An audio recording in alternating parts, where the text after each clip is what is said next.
শ্রীকৃষ্ণ বলেন, কোনো কিছুই তোমার বিরুদ্ধে দাঁড়াতে পারবে না যদি আমার আশীর্বাদ তোমার সাথে থাকে। মানুষের উচিত ফলাফলের চিন্তা না করে লোভ লালসা ছাড়া এবং নিঃস্বার্থ ও ন্যায়পরায়ণ হয়ে তার কর্তব্য পালন করা। সব ভয় দূর করো, আমি সর্বদা তোমায় রক্ষা করছি এবং তোমার মনের বাসনা পূর্ণ করছি। যেমনভাবে আলোর জ্যোতি অন্ধকারে চকমক করে, ঠিক তেমনি সত্যও চকমক করে। তাই মানুষকে সর্বদা সত্যের পথেই চলা উচিত। মনকে সরল করো, পরনিন্দা কখনো করো না। মন প্রস্তুত না হলে শুদ্ধ ভাব কখনো আসে না। যে ব্যক্তির মধ্যে জ্ঞানের অভাব এবং ঈশ্বরে বিশ্বাস নেই, সে ব্যক্তি কখনো জীবনে সুখ ও সাফল্য লাভ করতে পারে না। মনকে ঠিক করো, তোমরা আমার শরণ নাও, অবশ্যই তোমরা শান্তি পাবে। মানুষ যেমন তার পুরনো বস্ত্র পরিত্যাগ করে নতুন বস্ত্র পরিধান করে, ঠিক তেমনি আত্মাও পুরনো অসার শরীর পরিত্যাগ করে এক নতুন ভৌতিক শরীর ধারণ করে। কে কি করছে, কিভাবে করছে এবং কেন করছে, এসব থেকে যত দূরে থাকবে ততই সুখী থাকবে। শ্রীকৃষ্ণকে ভালোবাসো, শ্রীকৃষ্ণের কথা চিন্তা করো। তার চাইতে আপন যে আর কেউ নেই, এটা বোঝার চেষ্টা করো। একজন প্রবুদ্ধ ব্যক্তির কাছে ময়লার স্তূপ, পাথর এবং সোনা সবই সমান। যা হবার থাকে তা হয়েই থাকে, আর যা হবার নয় তা কখনোই ঘটে না। এই দৃঢ়তা যাদের মনে থাকে তারা কখনো চিন্তা করে না। কর্ম এমন একটি ফসল যা একজন ব্যক্তিকে যে কোনো পরিস্থিতিতে কাটতেই হয়। তাই সর্বদা ভালোর বীজ বপন করো, যাতে ফসল ভালোই হয়। নিষ্কাম কর্মের অধিকারী না হওয়া পর্যন্ত কারো শান্তি হয় না। সবসময় চেষ্টা করতে হবে যাতে কামনা বাসনা ত্যাগ হয়। সকাম কর্ম অপেক্ষা নিষ্কাম কর্ম সদ্য ফলপ্রদ, অর্থাৎ খুব তাড়াতাড়ি তা ফল প্রদান করে। বস্তুর সম্পর্কে চিন্তা করে মানুষ তাদের প্রতি আসক্ত হয়ে পড়ে। এই কারণে তাদের মধ্যে কামনা বাসনা তৈরি হয় এবং কামনা বাসনা বিঘ্নিত হলে ক্রোধ উৎপন্ন হয়। নিষ্কাম ভক্তি সহকারে যে সকল ভক্ত আমাকে অল্পমাত্র পত্র পুষ্প, ফল, জল দান করে, আমি তা সাদরে গ্রহণ করে থাকি। ভালোবাসা সর্বদা ক্ষমা চাইতে পছন্দ করে, অহং সর্বদা ক্ষমা চাওয়াতে পছন্দ করে। মৌন থাকায় তার প্রতি শ্রেষ্ঠ উত্তর যে আপনার কথার মূল্য দেয় না। অভ্যাস যোগ দ্বারা সংযমী হলে সে আমাকে জানতে পারে। এই পন্থা ছাড়া কারো মুক্তির পথ নেই। হে পার্থ, যাদের ভক্তিতে বিশ্বাস নেই তারা আমাকে লাভ করতে পারে না। তাই তারা জন্ম মৃত্যুর পথেই ভৌতিক জগতে বারংবার আসতে থাকে। শ্রীকৃষ্ণের প্রতি কখনো বিশ্বাস হারিও না। তার প্রতি নির্ভরশীল লোককে তিনি অবশ্যই বিপদমুক্ত করেন। সুখে দুঃখে সম্পদে বিপদে কখনোই তার নাম ভুলো না। ভগবান শ্রীকৃষ্ণ গীতায় বলছেন, হে অর্জুন, যারা আমার পরম ভক্ত, যারা সর্বদা আমাকে স্মরণ করে এবং একক চিত্তে আমার উপাসনা করে, আমি স্বয়ং তাদের প্রত্যেকের কল্যাণের উত্তরদায়িত্ব গ্রহণ করি। যতটা সম্ভব চুপ থাকাই ভালো, কারণ কথাই মানুষকে সবচেয়ে বেশি অপরাধ করতে বাধ্য করে। আমার উপরে যার অটল বিশ্বাস, উত্তম ধৈর্য আছে, সে সকল প্রকার বিপদ থেকে উত্তীর্ণ হতে পারে। ভালো কাজ করার পরও মানুষ শুধু তোমার খারাপ কাজগুলোই দেখবে। তাই লোকে কি বলবে তাতে কান দিও না। নিজের কাজ আমার উপরে সমর্পণ করে করে যাও। তুমি আজ যে কর্ম করছো তার ফল তুমি কাল অবশ্যই পাবে। আর আজ তোমার যা কিছু আছে তা তোমারই দ্বারা করা তোমার অতীতের কর্মের ফল। শ্রীকৃষ্ণ অর্জুনকে বলছেন, যে আমাকে ঐকান্তিক ভক্তিযোগ দ্বারা সেবা করে সে সত্য, রজ, তম এই 3 গুণ অতিক্রম করে ব্রহ্মপ্রাপ্তির যোগ্য বলে বিবেচিত হয়। শ্রীকৃষ্ণ বলেন, আমি কারোর ভাগ্য তৈরি করি না, সবাই সবার ভাগ্য নিজেই তৈরি করে। ভালো উদ্দেশ্য নিয়ে করা কাজ কখনোই বৃথা যায় না, আর তুমি তার ফল অবশ্যই পাবে। সঠিক কর্ম সেটা নয় যার ফলাফল সর্বদা সঠিক হয়, তবে সঠিক কর্ম হলো সেটা যার উদ্দেশ্য কখনোই ভুল নয়। চাইবার মতো 3টি জিনিস চাও, তাতে চাওয়া আর পাওয়া 2 হবে। বিশ্বাস, ভক্তি আর নির্ভরতা। এই 3টি জিনিস চাইলে জীবের সকল পাওয়া হয়ে যায়। তোমার কেবল তোমার কর্ম করার উপরে অধিকার আছে, কিন্তু কর্মের ফলে তুমি অধিকারী নও। না তুমি নিজেকে তোমার কর্মের ফলের কারণ মনে করো, আর না কখনো কর্ম না করার প্রতি আসক্ত হও। মানুষ নয়, তার কাজ ভালো বা মন্দ হয়, আর মানুষের কর্ম অনুযায়ী সে তার ফল পায়। যখন ভবিষ্যৎ অন্ধকার দেখাতে শুরু করে, তখন তোমার বর্তমানের দিকে মনোনিবেশ করতে হবে।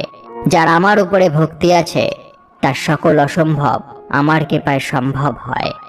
যখন আমাদের মন দুর্বল হয়, তখন পরিস্থিতি একটি সমস্যা হয়ে ওঠে, আর যখন মন স্থিতিশীল থাকে, তখন পরিস্থিতি একটি পরীক্ষা হয়ে দাঁড়ায়। আর যখন আমাদের মন মজবুত হয়, তখন পরিস্থিতি সুযোগ তৈরি করে। যে আমার উপরে অটল বিশ্বাস রাখে এবং আমার চরণে আত্মসমর্পণ করে, আমি সেই ভক্তের সকল ভার বহন করি।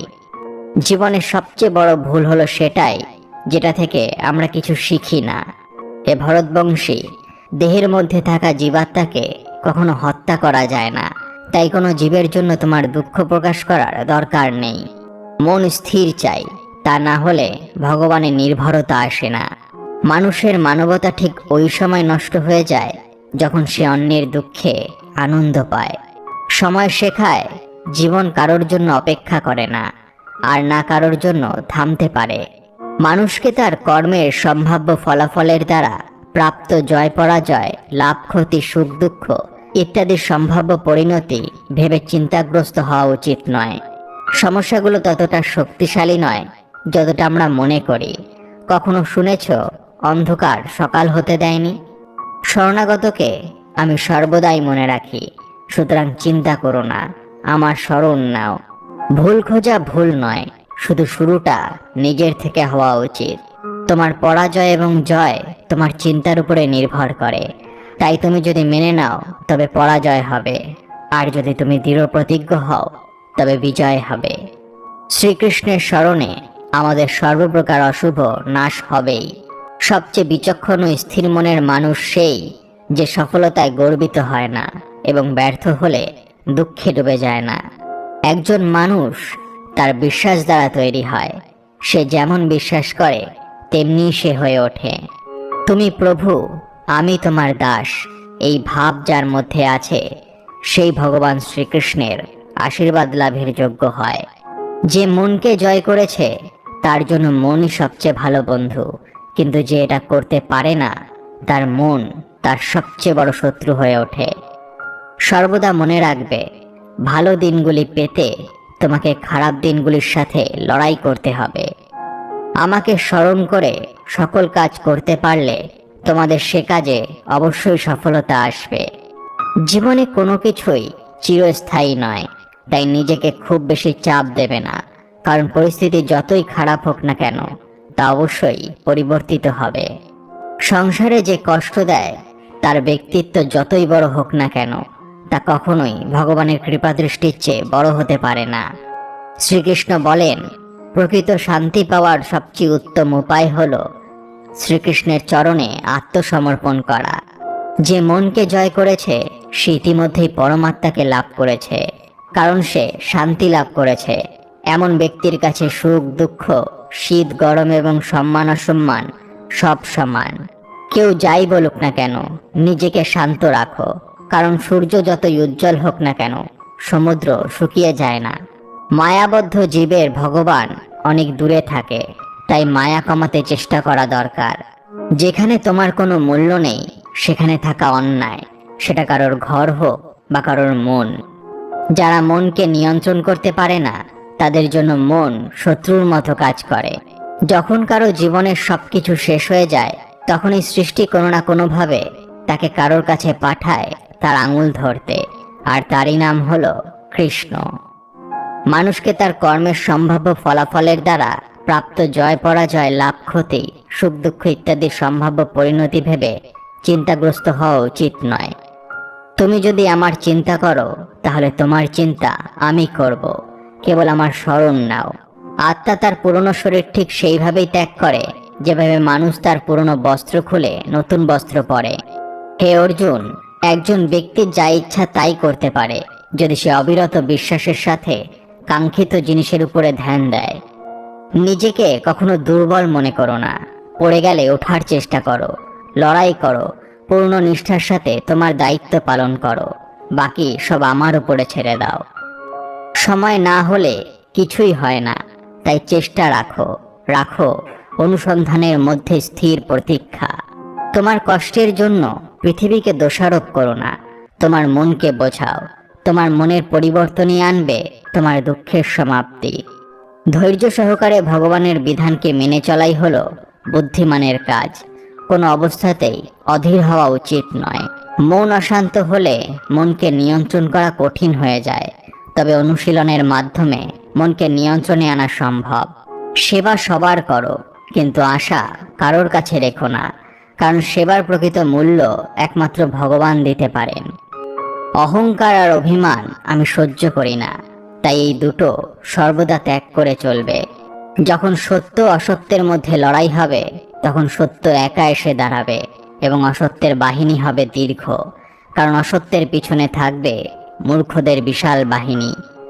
সেবা হতে আর বড় ধর্ম কিছুই নেই, সাক্ষাৎ সেবাই হলো প্রকৃত ধর্ম। সেবায় সন্তুষ্ট হলে ভগবান অমূল্য ধন যেচে দেবেন। শব্দগুলো কেবলমাত্র এই পরিমাণে বলা উচিত যে তোমায় যদি সেগুলো ফিরিয়ে নিতে হয়, তবে তুমি অসুবিধায় যেন না পড়ো। একা থাকা তোমাকে এটা শেখায় যে আসলে তোমার নিজেকে ছাড়া আর কিছুই নেই। পাপ করলে ভগবান ক্ষমা করেন, কিন্তু পুণ্যের নাম করে পাপ করলে তার ক্ষমা ভগবান কখনো করেন না। তোমাদের সমস্ত কষ্ট সেই দিনই শেষ হবে যখন তোমরা বিশ্বাস করবে যে তোমাদের সমস্ত কাজ ভগবানের ইচ্ছায় হয়। হে অর্জুন, স্বর্গলাভ করে বহু বছর সেখানে বসবাস করার পর একজন ব্যর্থ যোগী আবার ধার্মিক ও সমৃদ্ধ পরিবারে জন্মগ্রহণ করে। যেখানে সত্য আছে সেখানে পরব্রহ্ম ভগবান আছে, সেখানে কোনো অসুবিধা হতে পারে না। এটা সর্বদা মনে রেখে কাজ করবে। যদি শুদ্ধ মনে কিছু চাওয়া হয়, তাহলে ভগবান যা ভাগ্যে আছে তার চেয়ে অনেক বেশি দেন। যা হয়েছে তা ভালোই হয়েছে, যা হচ্ছে তা ভালোই হচ্ছে, যা হবে তা ভালোই হবে। যখন বিনাশ প্রারম্ভ হয়, তখন তা শুরু হয় বাণীর উপর নিয়ন্ত্রণ হারানো থেকে। যারা শ্রীকৃষ্ণের চরণে আত্মনির্ভর করে, তার প্রেরণায় সকল কর্ম করে, তাদের আবার ভয় কি, তাদের আবার চিন্তা কি? জীবনের শেষ বলে কিছু হয় না, আমাদের জন্য সবসময় একটা নতুন শুরু অপেক্ষা করে। উত্থান হঠাৎ করে হয় না, সূর্য ধীরে ধীরে উদিত হয় এবং উপরে ওঠে। যার ধৈর্য ও তপস্যা আছে, সে পৃথিবীকে আলোকিত করতে পারে। যতদিন ভক্তের আমার উপর নির্ভরতা আছে, ততদিন তাদের কোনো ভয় নেই। আমি ব্যক্তিগতভাবে আমার পরম ভক্তদের কল্যাণের দায়িত্ব নেই। যারা সর্বদা আমাকে স্মরণ করে বা শুদ্ধ মনে আমাকে পূজা করে, তাদের আমি সর্বদা আশীর্বাদ করি। যে দান বিনা সৎকারে কুপাত্রকে দেওয়া হয়, সেই দানকে তমস দান বলা হয়। সকল কর্ম যদি আমার উপরে ছেড়ে নিষ্কাম কর্ম করে যেতে পারো, তবে যথাসময়ে তোমার মঙ্গল হবে।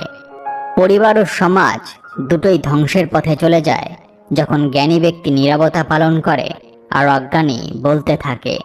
হে অর্জুন, যে ব্যক্তি পূর্ণ বিশ্বাসের সাথে কোনো দেবতার পূজা করতে চায়, আমি সেই দেবতার প্রতি তার বিশ্বাস দৃঢ় করে দেই। অন্যরা কে কেমন সেটা ভেবে সময় নষ্ট করার থেকে ভালো নিজের কাজে ঠিক মতন মন দেওয়া। কারণ শ্রীকৃষ্ণ আপনার করা কর্মকে দেখবে এবং তার উপরে ভিত্তি করে আপনার উপরে কৃপা বর্ষণ করবে। কে কি করছে না ভেবে আমাদের নিজেদের কাজকে কিভাবে আরো ভালো করে করব, সেই দিকে মন দেওয়া উচিত। কারণ অন্যরা যে কাজ করছে সেটা হলো তাদের কর্ম, আর সেই কর্মের পাপ পুণ্যের বিচারের অধিকার একমাত্র ভগবানের, আমাদের নয়। তাই আমাদের নিজেদের কর্মের উপরে নজর দেওয়া উচিত এবং আরো ভালো করে নিজের কর্ম করা উচিত। কারণ আমাদের কর্মের বিচার স্বয়ং ভগবান শ্রীকৃষ্ণ করবেন। নরকে যাওয়ার দ্বার হলো তিনটি: লোভ, রাগ এবং অহংকার। এই তিনটি জিনিসের থেকে আমাদের দূরে থাকা উচিত। আর এগুলো থেকে দূরে থাকার সবচেয়ে ভালো উপায় হচ্ছে প্রতিদিন শ্রীকৃষ্ণকে মনে মনে স্মরণ করা এবং তার বলা বাণী শোনা। কি হয়েছিল, কি হচ্ছে এবং কি হবে, আপনি কখনো পিছনে ফেলে আসা অতীতকে ঠিক করতে পারবেন না, আর না আপনি সামনে আসা ভবিষ্যৎকে দেখতে পারবেন। আপনি কেবল চিন্তাই করতে পারবেন। তাই বর্তমানে কি করছি সেই দিকেই মন দেওয়া উচিত এবং বর্তমানকে আমাদের সেই দিকেই সুন্দরভাবে কাটানো উচিত। কারণ আপনি বর্তমানে কাজ ভালো করলে সেই কাজ শ্রীকৃষ্ণ পছন্দ করবেন, এবং শ্রীকৃষ্ণ পছন্দ করলে আপনার উপরে তার ভালোবাসা বর্ষণ করবে। মানুষ নিজেকে তৈরি করে নিজের বিশ্বাসের দ্বারা। যদি নিজেকে বিশ্বাস করতে পারে তাহলে মানুষ সব করতে পারে। নিজেকে বিশ্বাসের অর্থ নিজের ভিতরে থাকা সেই পরমাত্মা ভগবান শ্রীকৃষ্ণকে বিশ্বাস। আর যে ভগবান শ্রীকৃষ্ণকে বিশ্বাস করে সে নিজেকেও বিশ্বাস করতে পারে। যা আপনার জীবনে হচ্ছে আপনি সেটাকে বদলাতে পারবেন না। জীবন আর মৃত্যুর মধ্যে যে অন্তর আছে সেটা পরিবর্তন করা সম্ভব নয়। তাই শ্রীকৃষ্ণের চরণে সমর্পণ করে জীবনকে অতিবাহিত করাই হচ্ছে বুদ্ধিমানের কাজ। কারণ শ্রীকৃষ্ণের চরণে সমর্পণ করলে আপনার আর কোনো সমস্যাই বড় বলে মনে হবে না। সব সমস্যা থেকে বেরোনোর শক্তিও পাওয়া যাবে। আমাদের মন কতটা ছোট বা বড় তার উপরে নির্ভর করেই আমাদের মনের বিচার উৎপন্ন হয়। মনে কী ধরনের বিচার উৎপন্ন হচ্ছে তার উপরে নির্ভর করেই আমরা কর্ম করি, এবং এই কর্মের উপরেই পাপ পুণ্য সুখ ও দুঃখ নির্ভর করে। তাই নিজের মনকে ও নিজের সকল কর্মকে শ্রীকৃষ্ণের চরণে সমর্পণ করে চিন্তা মুক্ত হয়ে যেতে হবে। কারণ পালনকর্তা আপনার সাথে থাকলে আপনার আবার চিন্তা কিসের? তুমি ফিরে যেতে পারবে না আর শুরুকে পরিবর্তন করতে পারবে না, কিন্তু তুমি যেখানে আছো সেখান থেকে শুরু করতে পারো আর শেষকে পরিবর্তন করতে পারো। যখন আশা ভঙ্গ হতে শুরু করে আর কোনো পথ দেখা যায় না, তখন অবশ্যই একবার ভগবদ গীতার আশ্রয় নেবে। কোনো বাধাই তোমার বিরুদ্ধে দাঁড়াতে পারবে না যদি তোমার সাথে ভগবান শ্রীকৃষ্ণের আশীর্বাদ ও কৃপা থাকে।